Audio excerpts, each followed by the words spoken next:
지난주에 새생명 말씀잔치가 있었습니다. 여러분들 은혜들을 많이 받으셨습니까? 직업이 소명이며 성직이다. 만 곳의 제사장으로 그 소명을 감당하라. 또 하나님께서 주신 물질, 또 우리의 소유가 있는데 거기에는 각자의 몫이 있다. 몫을 나누며 살아라. 그래서 그렇게 하나님의 나라를 있는 삶의 자리에 살아내라라고 하는 그러한 말씀이었습니다. 이 받은 은혜를 여러분 잘 간직하시고 또 말씀대로 살아내시기를 부탁을 드립니다. 우리가 이렇게 많은 부흥회와 말씀 집회 또 좋은 세미나 교육을 받습니다. 그러나 그 말씀 받은 그 은혜대로 삶 속에 누리며 풍성한 은혜를 계속 누리며 살아가는 건 쉽지 않은 것 같습니다. 마치 이렇게 좋은 학원에 학생들이, 저도 이제 학창시절에 그랬는데 좋은 학원에 좋은 선생님을 따라 가서 좋은 강의를 듣죠. 그러나 그 선생님이 공부를 잘하는 거지 강의 듣는다고 내가 잘하게 되는 건 아니더라고요. 마찬가지인 것 같습니다. 오늘도 받은 말씀 여러분의 것, 내 것, 우리 교회의 것이 될 수 있도록 그렇게 살아내는, 복음을 살아내는 우리가 되었으면 좋겠습니다. 여러분들 주보에 보면, 주보에 예배 순서 있는 금연 바로 옆에 보면 매달 그 달에 주일 설교 주제가 있습니다. 오늘은 3월 첫 주기 때문에 3월달 주일 설교 주제가 나와 있습니다. 사실 여러분 주보를 찬찬히 보시면은요, 교회 생활, 신앙생활 하는데 모든 정보가 주보에 다 들어 있습니다. 근데 이제 주보에도 실어드리고 이렇게 구두로 광고를 해도 안 보시는 분들은 정말 안 보시더라고요. 보십시오. 이게 한 달에 한 번 첫 주에 나오고 매주 이제 계속 이게 기록이 되는데요. 오늘은 3월 첫 주기 때문에 여러분들에게 써드렸습니다. 부활을 사는 그리스도인, 이것이 3월 달의 주제입니다. 3월 마지막 주 여러분이 아시는 것처럼 부활 주일인데요. 그래서 3월은 부활의 계절이죠. 부활을 사는 그리스도인이라고 하는 제목을 정했습니다. 여기서 살다라고, 부활을 사는의 사는은 돈 주고 사는 거는 아닌 거 다 알고 계시죠? 다 수준이 있으시기 때문에 돈 주고 사는 거 아니고 살아내는 거, 삶을 이야기하는 겁니다. 다 이제 질문을 여러분에게 좀 드리겠습니다. 기독교 신앙의 정수를 하나 꼽으라라고 하면 무엇을 꼽을 수 있을까요? 기독교 신앙의 정수. 오늘 부활 얘기를 하니까 왠지 부활일 것 같죠? 맞습니다. 정답입니다. 기독교 신앙의 정수는 부활 신앙입니다. 고린도전서 1장 18절 말씀을 같이 한번 읽어보겠습니다. 우리 두 번 읽을 텐데요. 여러분 큰 소리로 같이 읽어주시고 마지막에는 아멘이라고 하는 것을, 이 고백을 좀 크게 해주시길 바랍니다. 우리 같이 읽겠습니다. 십자가의 도가 멸망하는 자들에게는 미련한 것이요 구원을 받는 우리에게는 하나님의 능력이라. 아멘. 한 번 더 읽습니다. 시작. 십자가의 도가 멸망하는 자들에게는 미련한 것이요 구원을 받는 우리에게는 하나님의 능력이라. 아멘. 이 말씀 보면은요, 십자가의 도라고 하는 이 명제가 나와요. 단어가 십자가의 도. 동일한 십자가입니다. 동일한 십자가의 도입니다. 그런데 이것이 어떤 사람에게는 이 십자가의 도가 비참한 죽음이요 절망으로 받아들여진다라고 하는 거예요. 동일한 십자가의 도인데 이것이 어떤 사람에게는 하나님의 사랑이요 부활의 소망으로 받아들여진다라고 하는 것을 이야기하고 있습니다. 부활신앙을 갖는다라고 하는 것은 패러다임의 전환을 의미합니다. 무슨 의미인가 하니, 부활신앙을 내가 갖는다, 누구는 갖고 있지 않다라고 하면 부활신앙을 갖고 있는 사람은 전혀 다른 가치체계를 가지고 전혀 다르게 생각하고 그의 삶의 목적과 삶의 내용이 전혀 달라진다라고 하는 것이에요. 부활신앙을 갖느냐 안 갖느냐라고 하는 것은 겉으로 드러나지 않는 것이 내면에만 있는 구분이 아니라 우리의 가치관을 바꾸고 삶을 바꾸는 패러다임의 엄청난 전환이 우리 가운데 임한다라고 하는 뜻입니다. 그러나 교회의 여러 절기들을 이렇게 좀 돌아보게 되는데요. 특별히 이 부활절이 가장 관념화되어 있고 형식화돼서 지키는 절기가 아닌가, 이런 생각을 해봅니다. 교회에서 또 우리 지키고 있는 큰 절기들이 있죠. 성탄절, 얼마 전에 지켰던 성탄절. 성탄절만 하더라도 세상도 떠들썩하고 우리는 여러 가지 것들을 가지고 준비를 많이 합니다. 추수감사절도 단도 꾸미고 뭔가 세레모니도 있어요. 부활절, 의미는 기독교 신앙의 정수인데 가만히 놓고 보면은 가장 교회에서 가볍게 얼렁뚱땅 지나가는 절기 중에 하나가 아닌가 이런 생각을 지울 수가 없습니다. 이 얘기하면 이제 마음이 좀 상하실 분들이 계세요. 왜냐하면 찬양대가 지금 계속 부활절 칸타타를 준비하고 있거든요. 입에 단내나게. 다시 좀 수정하겠습니다. 가장 가볍게 그러나 찬양대만 칸타타 준비로 입에 단내나게 고생하는, 그러면서 지나가는 절기가 부활절은 아닐까요? 부활은 능력입니다. 맞습니까? 고린도전서 1장 18절에 우리가 외친 것처럼 십자가에도 그 부활은 그리스도인들에게 하나님의 능력입니다. 이 말은 부활을 믿는 자들은 사고의 패러다임이 바뀌고 삶이 바뀐다. 부활의 능력을 삶 속에 경험하고 살아내기 때문에 부활은 부활하신 예수 그리스도가 능력이기 때문에 능력이 아니라 바로 오늘 우리가 부활 신앙을 가지고 부활을 살아내는 우리가 바로 능력이다라고 하는 뜻으로 알 수 있습니다. 그래서 부활 신앙을 갖고 있는 이들은 모든 절망스러운 상황 속에서도 한 번은 넘어질 수 있으나 완전히 주저앉는 법은 없습니다. 죽은 지 사흘이 지난 예수님의 무덤 속에서도 오늘 요한복음의 본문 말씀처럼 죽은 지 나흘이 지나 썩고 부패한 냄새가 진동하는 나사로의 무덤 속에서도 그리스도인은 결코 사망 권세에 짓눌려 두려워하며 떠는 법이 없습니다. 포기하는 법이 없습니다. 부활의 소망을 보며 새 생명을 온 누리에 흘려보내는 부활의 일상을 살아내기 때문입니다. 그래서 3월 주일 설교 주제를 부활을 사는 그리스도인으로 정했습니다. 우리 가운데 여전히 죽어있는 믿음의 영역들을 좀 찾아내시면서 돌아보면서 하나하나 다 그 영역들이 여러분의 패러다임의 전환을 통해 다 부활하는 역사가 있는 그런 한 주간, 그런 부활절 맞이하기를 소망해 봅니다. 예수님의 부활은 역사적인 사실이면서도 사실 매우 주관적인 사건입니다. 여러분 좀 혼동이 오지 않습니까? 역사적인 사실이라고 하는 것은 사실 객관적이라고 해야 말이 되죠. 그러나 그렇지 않아요. 예수님의 부활의 사건은 역사적 사실 맞습니다. 그러나 지극히 주관적인 사건입니다. 이게 무슨 말인고 하니 그리스도인이라고 하는 사람들은 부활하신 예수님을 믿고 그를 만나고 그의 영향을 받고 살아가는 사람들입니다. 그러나 누구나 다 부활의 실제를 경험하고 살고 있지는 않습니다. 예수님의 부활은 역사적인 사실이고 객관적이에요. 그러나 그 부활을 우리 일상이 2016년 일상을 살아가고 있는 우리들이 우리의 삶의 자리에 부활의 실제를 경험하지 않고서는 부활은 우리의 것이 아니고 부활 신앙은 우리 신앙이 될 수 없다라고 하는 거예요. 사실 복음서의 말씀과 신약의 말씀을 보면 예수님의 부활은 매우 제한적인 사람들에게만 알려져 있어요. 물론 고린도전서에 일시에 500여 명의 형제들에게 보이셨다라고 하는 대목이 있습니다. 그러나 그 앞에 나와 있는 복음서에 예수님이 만났던 분들을 여러분 기억해 보십시오. 제가 질문을 드리겠습니다. 예수님이 부활하신 이후에 부활처럼 만났던 사람 중에 예수님을 비난하고 욕하고 죽이는 데 가담했던 종교 지도자들이 있었습니까? 예수님이 부활하신 부활처럼 만났던 사람 중에 빌라도가 있었습니까? 로마의 군병이 있었습니까? 없었습니다. 오히려 전략적으로, 선교 전략적으로 보면은요, 예수님이 부활하셨으면 누구를 만나면 좀 선교적으로 도움이 될까요? 바리새인들, 대제사장들, 서기관들, 율법사들, 이런 사람들 만나면 도움되지 않을까요? 얘들아, 너희가 재판하고 로마의 이방인에 넘겨서 죽였던 예수가 바로 나다. 만져봐라. 나는 부활했다. 나는 메시아다. 이러면 얼마나 놀라운 일들, 복음의 역사가 얼마나 빨리 일어났을까요? 예수님을 십자가에 못 박게 판정을 내린 빌라도에게 그 로마의 법정에 로마의 군병들 앞에 나타나셔서 예수님이 부활하신 예수님의 부활체를 보여주시고 그들에게 증거하셨다라고 하면 복음은 엄청난 속도로 확산됐을 겁니다. 그러나 복음서의 말씀과 성경 어디를 보더라도 예수님은 누구에게나 다 보여주신 것이 아니에요. 아주 매우 제한적으로 믿는 사람들에게만 나타나시고 보여주셨습니다. 그리고 심지어는 그 믿는 사람 중에서도 영의 눈이 뜨인 상태에서만 부활하신 예수님 부활을 볼 수 있었습니다.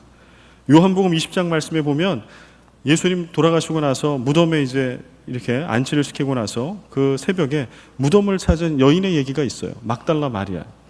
그런데 그 막달라 마리아가 그 영안을 뜨기 전에는요, 부활하신 예수님을 그가 만나거든요. 그런데 뭐라고 얘기하는 거 하니 예수님을 향해서 동산지기인 줄 알았다라고 이런 증언을 써요. 동산지기인 줄 알았다. 우리 같으면 어땠을까요? 부활하신 주님을 내가 만났어. 그러면 기절하지 않을까요? 거품 물고 예수님 부활하셨군요. 이게 꿈이야 생시야 막 꼬집어 보고. 그렇지 않아요.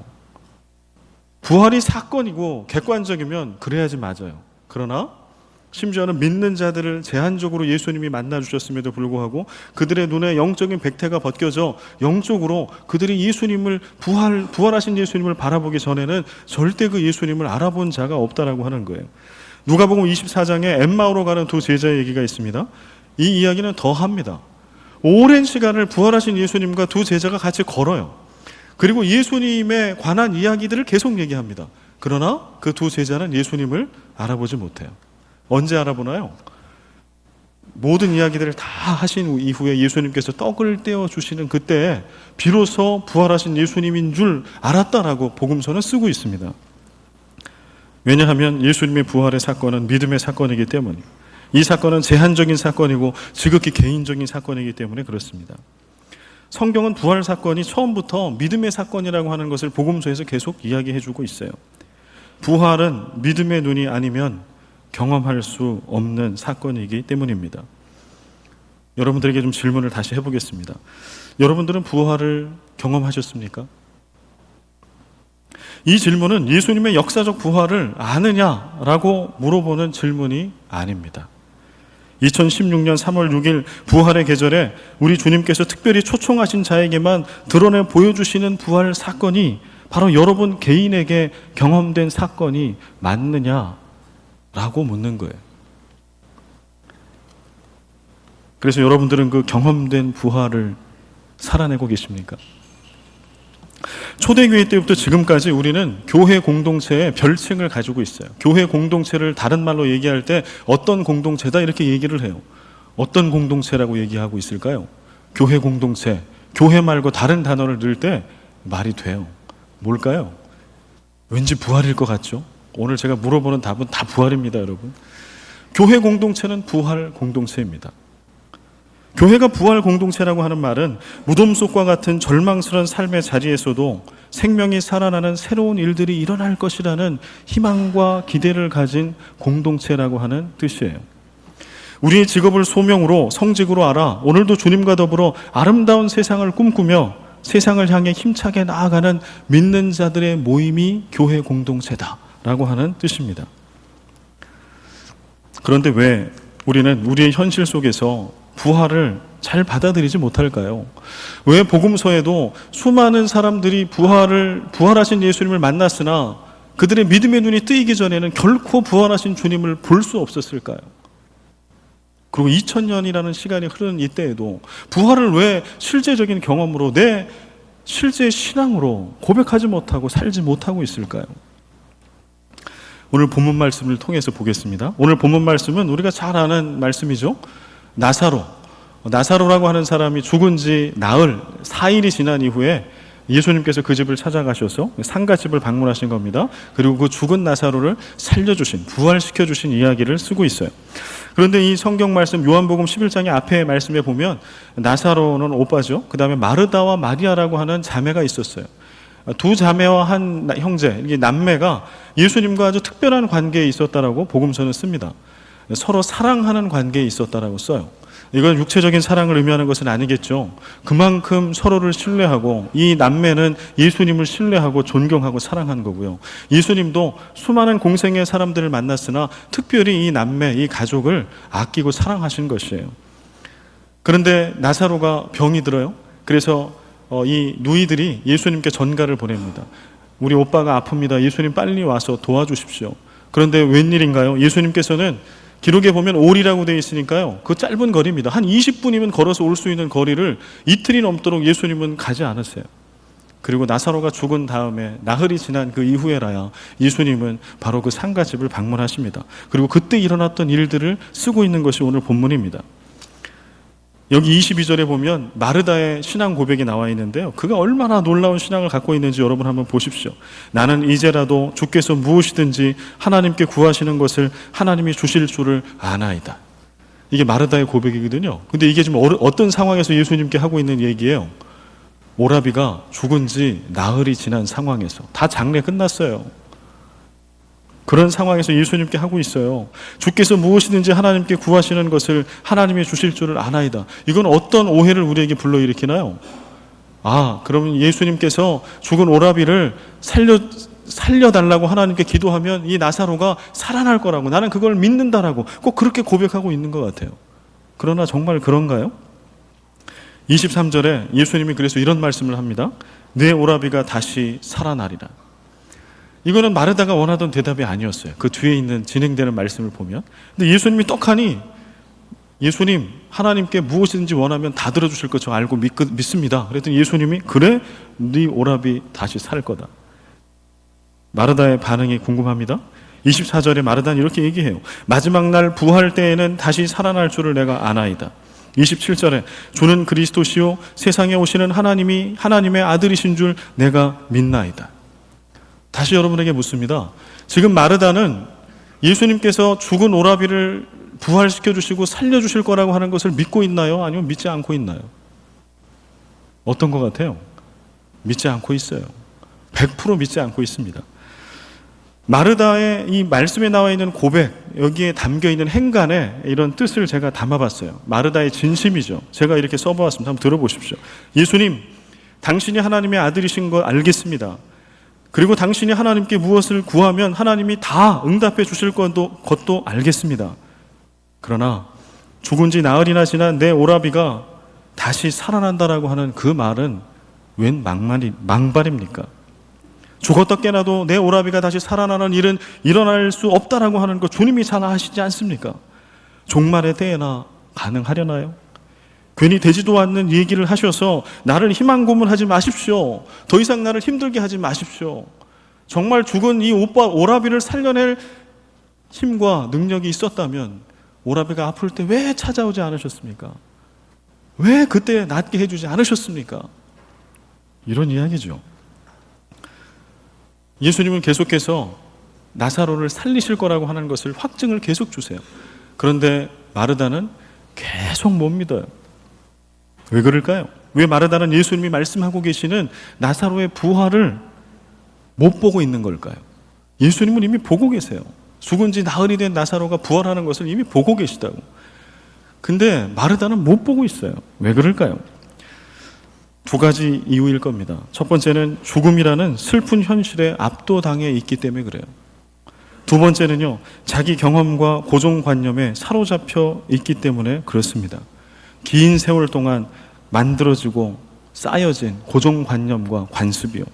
39절에 마르다 이런 말씀이 있어요. 예수께서 이르시되 돌을 옮겨 놓으라 하시니 그 죽은 자의 누이 마르다가 이르되, 또 등장합니다. 예수님이 이제 진짜 나사로를 살리시려고 무덤을 막고 있는 돌을 옮겨 놓으라고 말씀하시는 거예요. 그랬더니 거기다 대고 마르다가 얘기합니다. 이르되 주여 죽은 지가 나흘이 되었음에 벌써 냄새가 나나이다.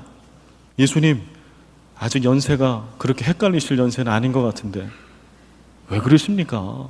창피합니다. 지금 마르다는 죽음이라는 오빠가 죽었다라고 하는 죽음, 슬픈 현실에 압도당해 있어요. 죽은 지 나흘이 지나면 살아날 자가 없다라고 하는 그의 경험과 그의 관습 속에 그는 매몰되어 있어요. 그분이 하나님의 아들이신 것도 알고 그분이 하나님께 구하면 다 들어주시는 것도 아는데, 그러나 슬픔에 매몰되고 고정관념과 관습에 매몰되어 있는 그는 오라비의 부활은 보지 못하고 경험하지 못해요. 때때로 우리들로 하여금 주님께서 우리 삶 속에 이루실 부활의 역사를 보지 못하게 하는 것들은 혹 없을까요? 우리도 때때로 슬픔의 현실 가운데 압도당할 때 부활은 물 건너갑니다. 슬픔에 압도당하고요, 이런 일은 절대 되지 않을 거라고 하는 절망스러운 아주 쇼킹한 사건에 우리가 노출되어 있을 때 부활 신앙은 우리 것이 아닌 거예요. 죽었다 깨나도 이건 이루어지지 않을 거라고, 죽었다 깨나도 깨어진 남편과 아내와 우리 관계로 회복될 일이 없을 거라고, 죽었다 깨나도 우울증에 빠져있는 내 자녀가 우울증을 극복할 일은 없을 거라고, 죽었다 깨나도 우리가 가지고 있는 깨어진 관계는 회복되지 않을 거라고, 죽었다 깨나도 그는 변하지 않을 거라고, 죽었다 깨나도 우리 교회의 구조는 바뀌지 않을 거라고, 이런 것들은 절대 바뀔 일이 없을 거라고. 무엇이 그렇게 생각하게 만드는 걸까요? 여러분들 안에 죽어있고 막혀있는 모든 것들을 향해 우리는 이렇게 외쳐야 합니다. 오늘 복음서는 우리에게 그것을 가르쳐주고 있어요. 예수님이 외치셨던 것, 우리 좀 같이 외쳐봤으면 좋겠습니다. 예수님이 이 나사로를 향해 외치셨던 것, 또 사람들을 향해 외치셨던 두 마디가 있는데요, 우리 이 시간에 같이 좀 크게 한번 외쳐봤으면 좋겠습니다. 뭘까요? 처음에 하나는 같이 외칩니다. 시작! 무덤에서 나오라. 그렇게 말씀하시면 나오고 싶다가도 안 나오죠. 깨워야죠. 내 잠자고 있는 부활신앙이 온당한 데 없는 교회는 다니고 있으나, 부활의 역사적인 사건을 믿고 있으나 내 삶의 자리에 부활은 일어나지 않을 거라고 그렇게 생각하고 있었던 나를 좀 깨워야 되지 않겠습니까? 다시 한번 시작! 무덤에서 나오라. 좋습니다. 나올 것 같습니다. 저도. 다음에 또 하나요. 풀어놓아 다니게 하라. 시작! 풀어놓아 다니게 하라. 여러분, 이렇게 외칠 때 내 안에 죽어있던, 좌절되어 있던 모든 것들이 다 살아나면 얼마나 좋을까요? 그러나 그렇지 않아요. 저는 헛된 꿈을 여러분에게 심어주고 싶진 않아요. 이 단에 내려오면 저는 설교하고 끝이지만 여러분이 살아내보면 안 될 거거든요. 부활의 의미는 네 가지로 좀 이렇게 모을 수가 있어요. 이건 성경에 있는 본문을 다 시간이 없어서 말씀드릴 수는 없으나 성경에 나와 있는 부활을 이렇게 정리를 쭉 해보면 네 가지로 정리할 수 있어요. 첫 번째는요, 부활은 무엇인가 하니 생명이 죽음을 이긴다라고 하는 믿음이에요. 뭐가 뭐를 이겨요? 생명이 죽음을 이긴다. 예수님이 보여주고 계시잖아요.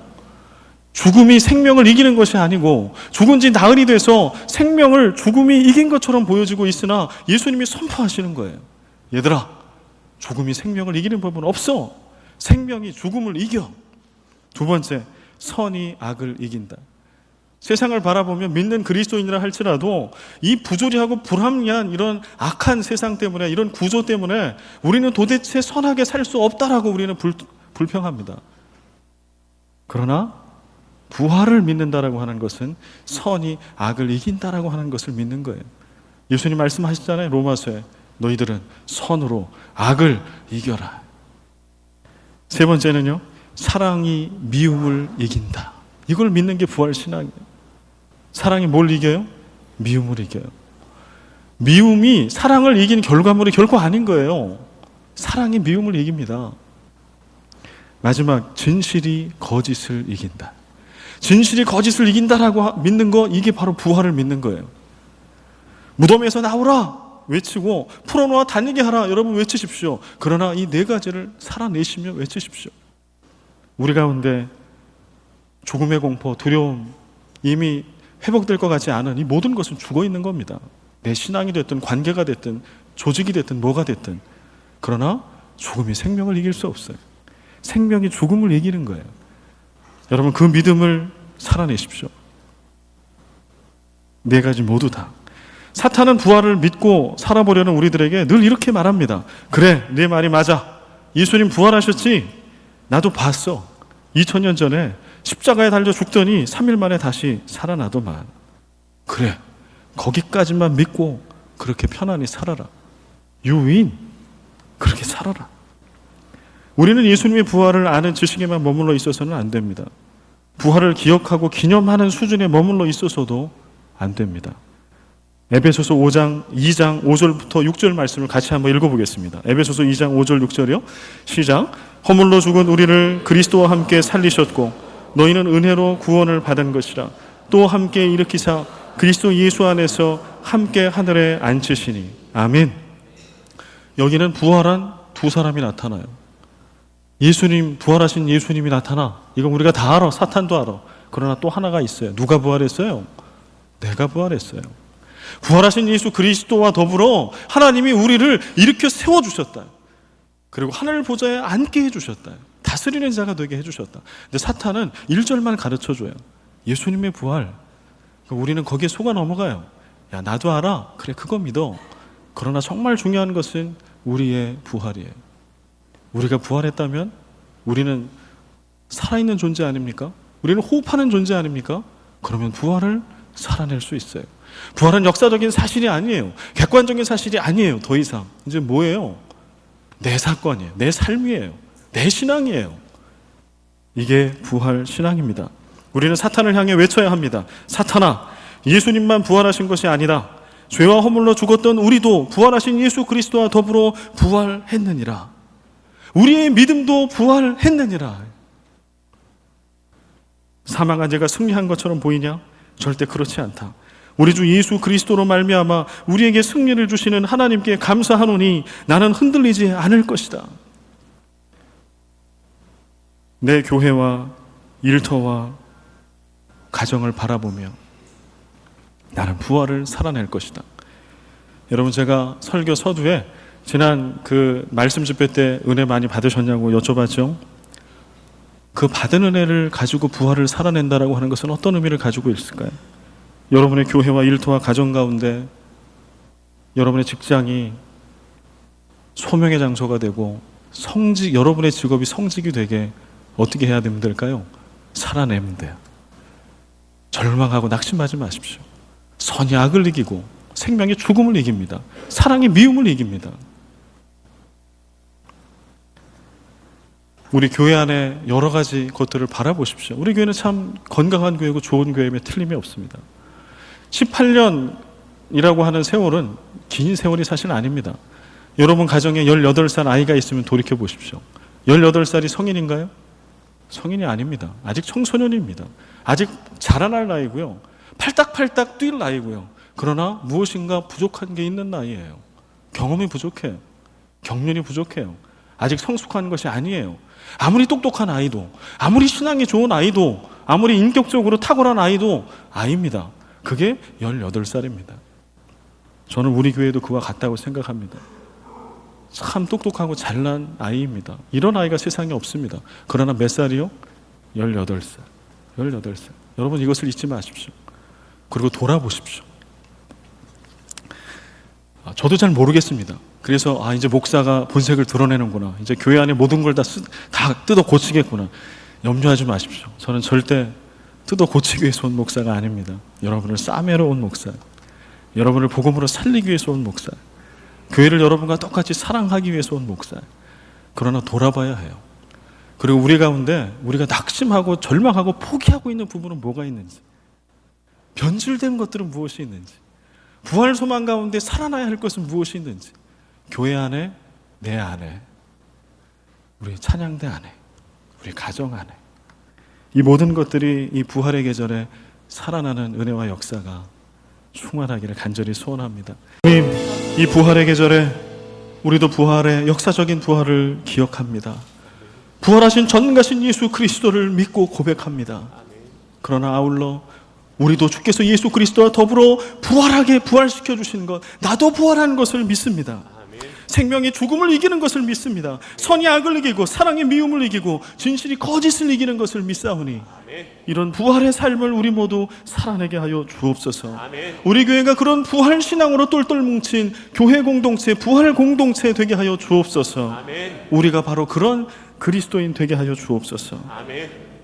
이제는 우리 주 예수 그리스도의 은혜와 아버지 하나님의 크신 사랑과 성령의 교통하심과 역사하심이 오늘 입교와 세례를 받은 최경임, 김응서 두 머리 위에, 두 지체들의 머리 위에, 예배 가운데 나와 결단하는 모든 주의 권속들 머리 위에 이제와 영원히 항상 함께 계시기를 간절히 축원하옵나이다.